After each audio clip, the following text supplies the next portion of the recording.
Hi, Beth. Hi, Hannah. How are you? I'm well. Excellent. Thank you for inviting me for a conversation. Thank you for coming. I figured that this would be a more fruitful way to spend these minutes during this service than any sort of set of opining on my part about mental health. Or mine. Yes. So, the pandemic and its ongoing impacts have shifted our conversation about mental health as a local community and as a global community in lots of ways. And so I'm curious to hear you talk about how the landscape for your work, which is sort of at the intersections of providers and policy in a lot of ways, how has the landscape for your work shifted since 2019? Just a little bit. I'm sure Just a little bit. Just a little bit. Well, I would say that the really interesting thing about the pandemic that we sort of felt immediately and scared us a lot about what would come was that it created an increase in all of the risk factors for mental health problems, and it decreased all of the protective factors at the same time. So we had uncertainty, financial distress, disconnection, isolation, all of that happening at the same time that we lost our routines. We lost our natural supports that had been in place. We lost our connection to preventive health care, sometimes to our faith communities, all the things that would normally sort of help us hold our mental health in a good state. And we saw that crisis unfolding. And at the same time that in the state of Wisconsin, during the lockdown, we had a 60% increase in alcohol sales. And the day before the lockdown, we had the largest or the highest ever sales in a single day of firearms. And so we had this risk of like everybody's at home with alcohol and firearms with no other people or with lots of people that were not safe people, so all of this was happening, and what are we going to do, right? So we did sort of make it through. We stumbled through the lockdown, but what I would say has really changed is there was a lot that happened to all of us that did a lot to actually destigmatize mental illness, because we had a lot of people who experienced depression and anxiety for the first time when their protective factors fell away, and maybe had a lot of things that supported their mental health before and then didn't, that had that experience. And then I think that one of the things that's sort of lingering here still in 2023 is that, I don't know, a lot of us were waiting for everything to open back up again, and believing that if we waited long enough that we would feel reconnected, or we would that our protective factors would sort of snap back into place, or that people who were sort of enjoyed social stuff before would just not have an introvert attack at the moment that they were supposed to go out and do something, but we are experiencing this kind of languishing, this kind of remaining aimlessness, because we actually have to do mental health promotion, which is not something that we typically talk about, is the things that we have to do to be mentally well and stay mentally well. Our protective factors didn't snap back. Yeah, I see this in institutional religion, and I'm sure it's true in lots of other institutions where we sort of operate under this strange delusion that as soon as we came back in person, or as soon as the masks came off, that suddenly 2019 would reappear in front of our eyes. Yes. And it has not. Shockingly, it has not. It has not in any way, shape, or form. And so thinking about the rebuilding task that we have, that's right, when we don't undertake it sort of consciously and conscientiously, we end up missing something. Yes, and the languishing is really hard, because so when you talk about what changed systemically in the work that I'm doing, we're dealing with waiting lists for outpatient mental health care that are 8 to 12 months long, and the truth of the matter is a lot of those folks are languishing. They don't really need outpatient mental health care. they do need mental health promotion. And, there aren't a lot of places or other people talking about that outside of the mental health system of care. So people are, waiting to talk to a therapist about it. But I think it's a role we can all play to remind each other that there's a lot that we can do to promote and sort of bring back some of the supports and protective factors we had in place before, that would really bring us back to a better level of functioning and keep the weight off of the system of care. Yeah. Well, so this sort of segues into a distinction I've heard you draw between you've used the phrase "the worried well" and folks living with serious and persistent mental illness. Right. And I'm curious because I feel like mental health is one of those labels that we use, or mental illness is a label that we use, and sort of all mean, it covers a multitude of things, and we don't all mean the same thing when we say it. So I'm curious about why you find it important to draw the distinction between the worried well and folks living with serious and persistent mental illness, and sort of why that distinction matters and how it can help us all better support the mental health of all people. Yeah. So, when you're working in the system of care, that's really challenging because there's so many things for us to do, right? Like there's people who are interacting with law enforcement with an involuntary commitment, and how do we work on making that a more humane experience, versus folks who I know are isolated in their homes right now, who with an maybe aware and educated friend could help to change how they're feeling today, and it's a very wide range of needs of people, and how do we balance all of those things? So there are serious and persistent mental illness. This is where somebody's diagnosed with that, and it's going to be a chronic condition in their life, and learning to manage that and live in that place is different than I haven't felt like myself since the pandemic.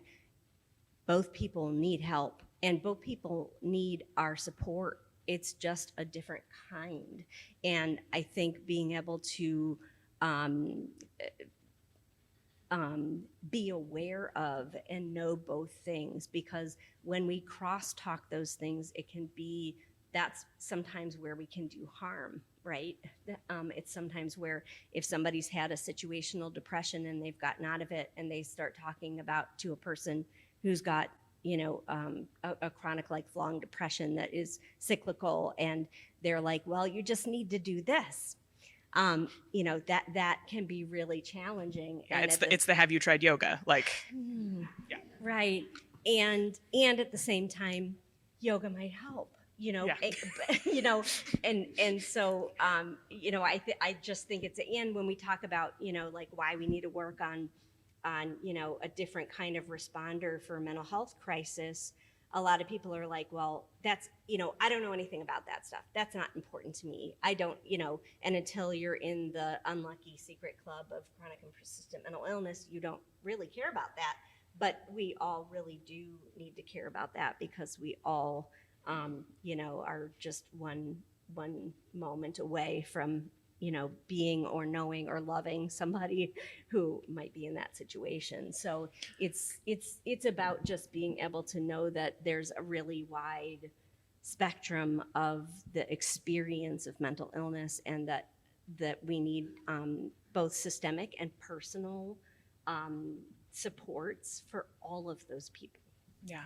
I'm gonna jump around in the order that I gave you.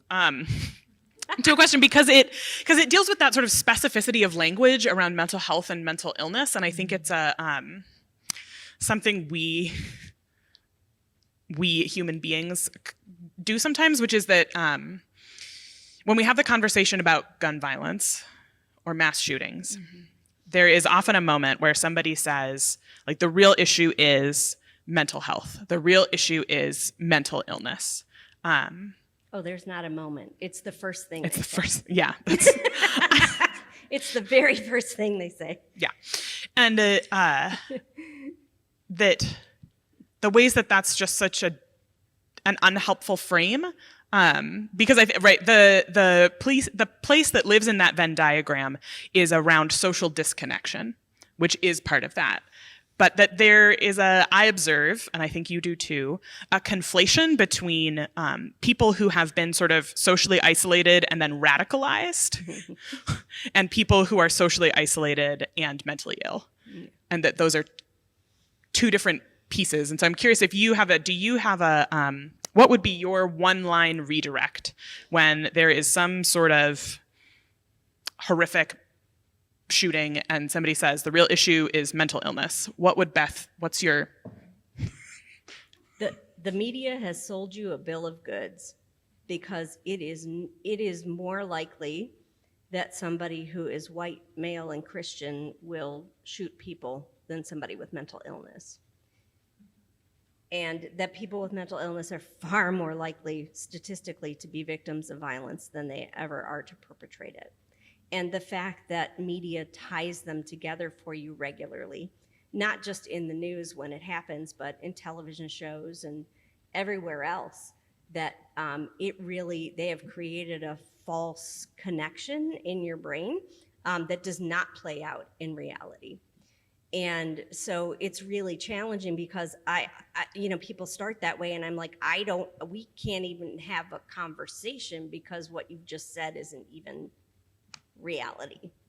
And so I stop the conversation, to be honest with you. I stop the conversation because it's like, that's not even what we should be talking about.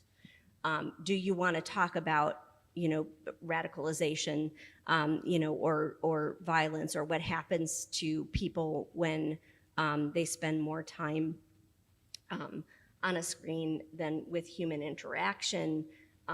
It's not good for us. It's not good for our sense of compassion. It's not good for all of the human parts of us that get activated when we're eye to eye and skin to skin with other human beings. And I'm not blaming it all on screens, because there's really good parts of that.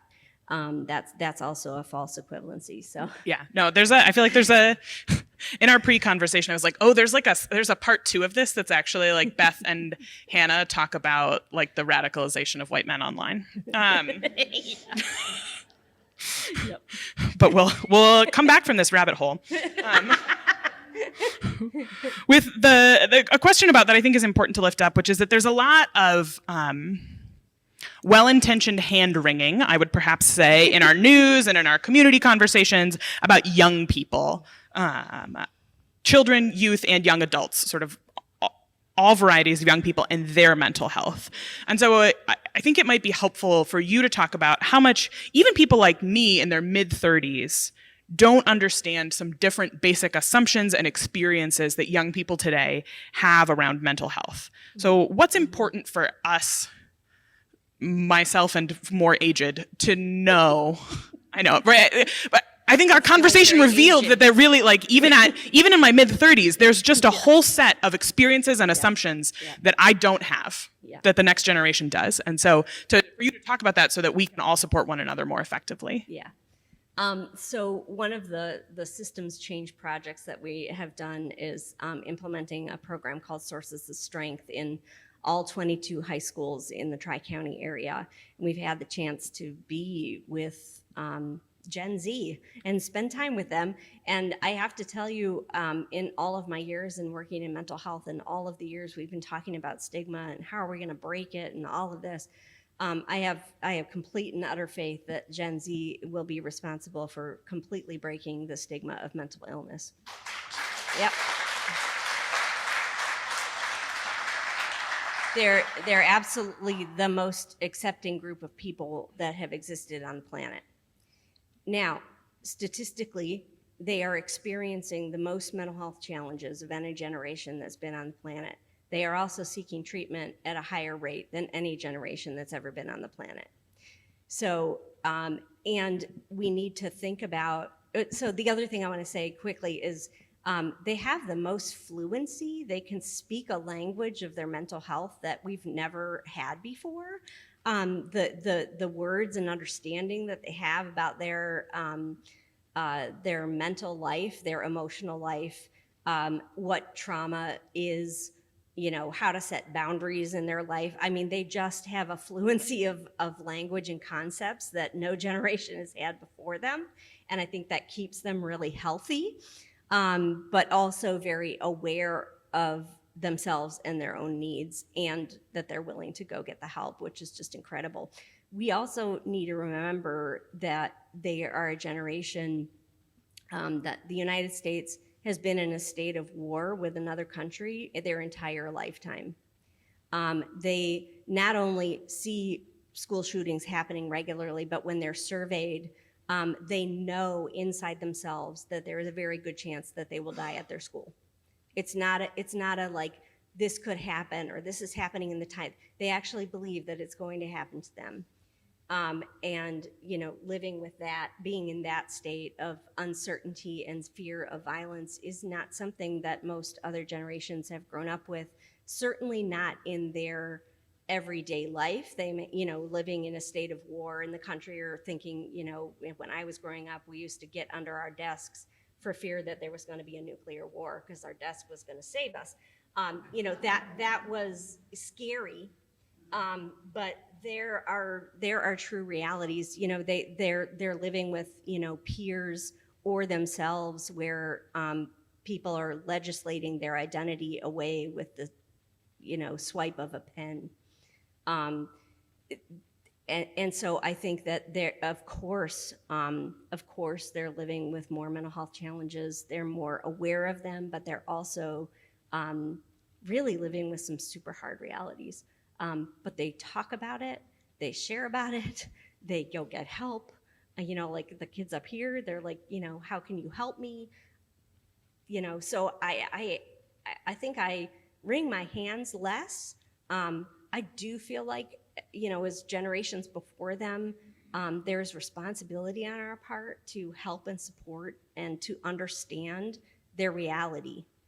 And there's some great writings about Gen Z and the reality that they live in, and it's our responsibility to read those books.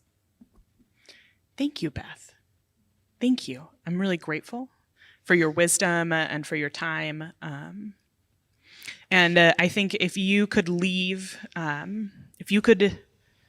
put one sort of charge into people about part of their and our collective responsibility in this moment, what charge would you give this gathered body? I know you're expecting me to say something very heavy and serious, but I will tell you that one of the impacts of languishing, the sort of like aimless, endless, is we are not focused enough on joy and pleasure. There's not enough talk about the good things, about the connection, about the delight. And I would say seek that in your own life and help other people seek that in their life, because that will lead you out of hard places. Thank you. Thank you.